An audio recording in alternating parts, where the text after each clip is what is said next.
Assalamualaikum warahmatullahi wabarakatuh. Perkenalkan, saya Ivon Fitira, NIM 2010304 akan menjelaskan tentang perencanaan sumber daya manusia sampai seleksi.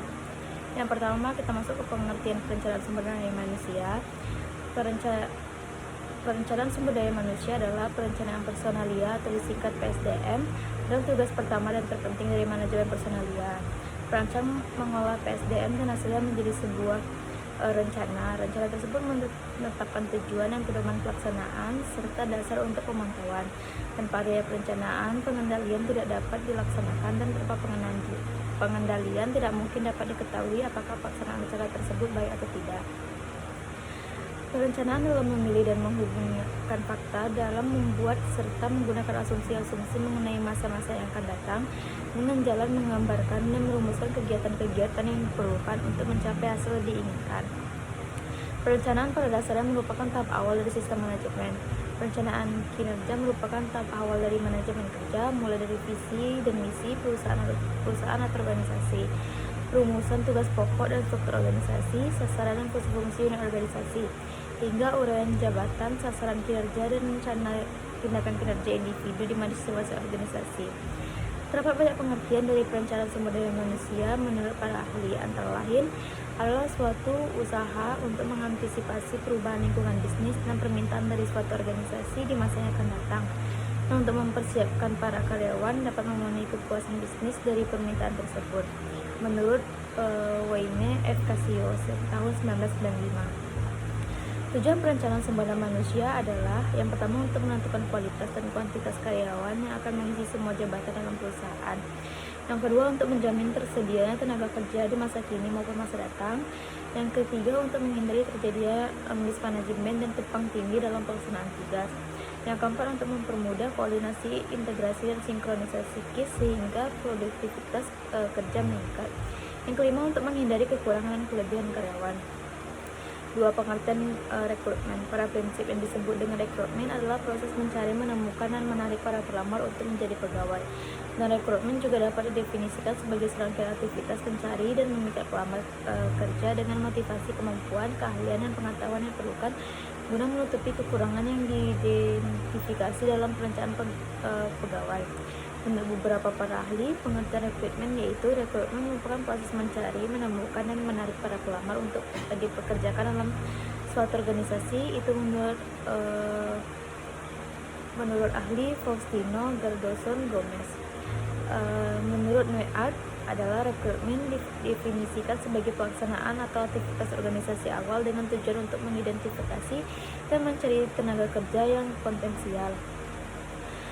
Yang ketiga, rekrutmen adalah proses untuk menarik sebanyak mungkin kualitas pelamar untuk lowongan yang ada dan bukan antisipasi. Menurut Dubois tahun 2004. Rekrutmen didefinisikan sebagai praktis atau aktivitas apapun yang menjalankan organisasi untuk mengidentifikasi dan menarik para karyawan potensial. Itu menurut Raymond A. tahun 2011.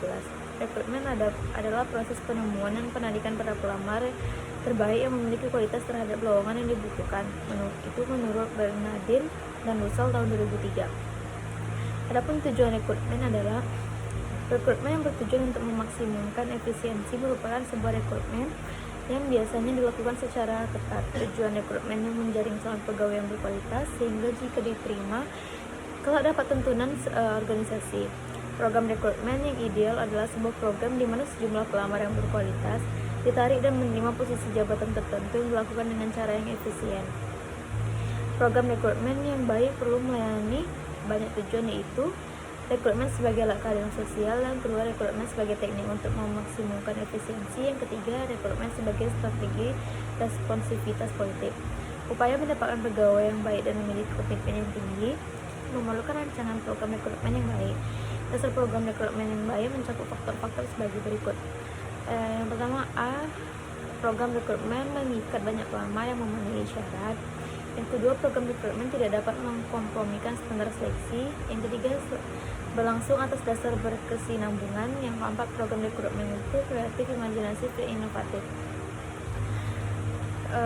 Metode rekrutmen. Yang pertama ada metode rekrutmen secara tertutup atau sumber kandidat dari dalam perusahaan. untuk mengisi posisi yang kosong dengan kandidat dari dalam memiliki banyak keuntungan di antaranya. Sebenarnya tidak ada pengganti untuk mengetahui kekuatan dan kelemahan seorang kandidat. Oleh karena itu, sering lebih aman untuk mempromosikan karyawan dari dalam, karena dapat memungkinkan tidak dapat pandangan yang lebih akurat tentang keterampilan seseorang dari luar.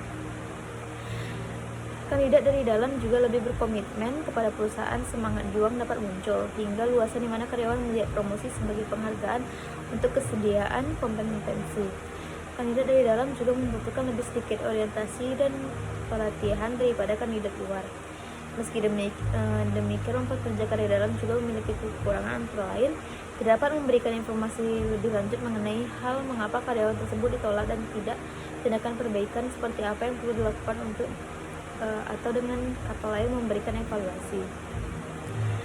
Meminta orang untuk wawancara banyak calon karyawan dari dalam dapat menjadi pemborosan waktu bagi semua orang. Saat semua manajer sampai suatu tingkat posisi, mereka memiliki kecenderungan untuk mempertahankan suatu quo.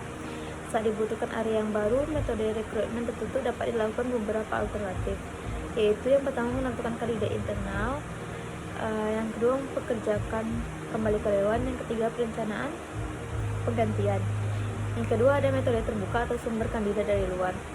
Perusahaan tidak selalu mendapatkan semua karyawan yang mereka butuhkan dari staf mereka saat ini, dan terkadang mereka juga tidak ingin Berikut ini sumber-sumber yang digunakan perusahaan untuk menemukan kandidat dari luar.